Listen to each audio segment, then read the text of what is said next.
suis Anne Bouigard, directrice générale adjointe de l'ARS d'Aquitaine. Alors, je garde plusieurs souvenirs forts de cette journée, de cette table ronde. Le premier, c'est vraiment un ressenti, une impression à la fois d'émotion, de forte émotion et d'énergie, de dynamisme, d'implication, dont j'ai regardé vraiment un souvenir très très présent et très fort après cette journée. Le deuxième point finalement qui ressort pour moi de cette journée, ça a été des nouvelles connaissances. C'était des maladies que je connaissais peu et pour moi la prise de conscience qu'elles concernaient beaucoup des jeunes et des très jeunes, y compris des enfants.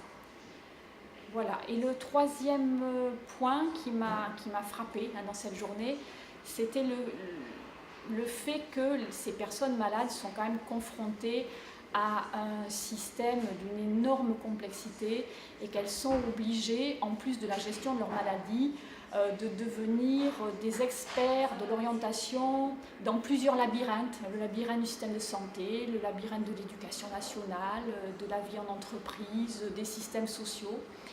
Et ça, c'est quand même très interpellant pour les administrations que nous sommes. Alors, en ce qui concerne la prise en charge des jeunes atteints de maladies chroniques, l'ARS intervient dans le cadre de l'organisation de l'offre de soins. On a des actions spécifiques en faveur des enfants et des jeunes dans le schéma régional d'organisation des soins, assez axées en fait, notamment pour les jeunes, par pathologie.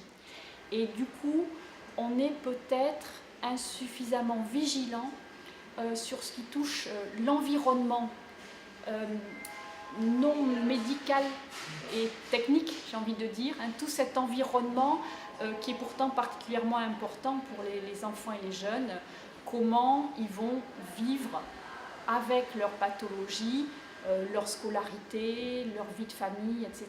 C'est là que je pense qu'on a beaucoup à progresser et je pense aussi qu'il faut poursuivre la réflexion et surtout les actions concrètes en matière d'éducation thérapeutique pour ce public particulier. Comment l'ARS pourrait mieux travailler avec les associations et notamment l'AFA pour les jeunes atteints de Mickey? Ça fait 3-4 ans que l'ARS et les associations s'entraînent ensemble à essayer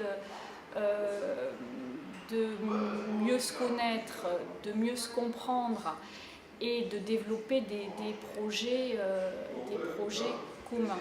Ce que l'on doit construire, et qui n'est pas encore construit de manière satisfaisante ou assez satisfaisante, c'est justement du travail sur des projets concrets. Alors il y en a, je crois que de mon point de vue, mais là il faudrait aussi avoir le point de vue des patients concernés, le programme d'éducation thérapeutique qui a été construit avec le CHU de Bordeaux et l'AFA pour les patients atteints de Mickey était intéressant parce qu'il s'est fait avec l'association et avec des patients experts. Il me semble que c'est ce type de démarche très concrète, axée sur la prise en charge, qu'il faudrait qu'on arrive à construire. Oui, vous m'avez demandé au départ comment l'ARS peut contribuer à favoriser la tolérance de la société par rapport aux jeunes porteurs de maladies chroniques et de Mickey en particulier. Et ce qu'il me semble, c'est que c'est avant tout quelque chose qui dépasse l'ARS et qui relève des valeurs d'une société et que les acteurs qui influent sur ce genre de problématiques sont peut-être plus que nous, les médias, la culture, l'environnement culturel. En même temps, je crois quand même que on peut être acteur de ça par des par des programmes construits avec l'éducation nationale, par exemple, hein, entre les associations, l'éducation nationale, l'ARS, il y aurait beaucoup plus à faire que ce qu'on fait aujourd'hui.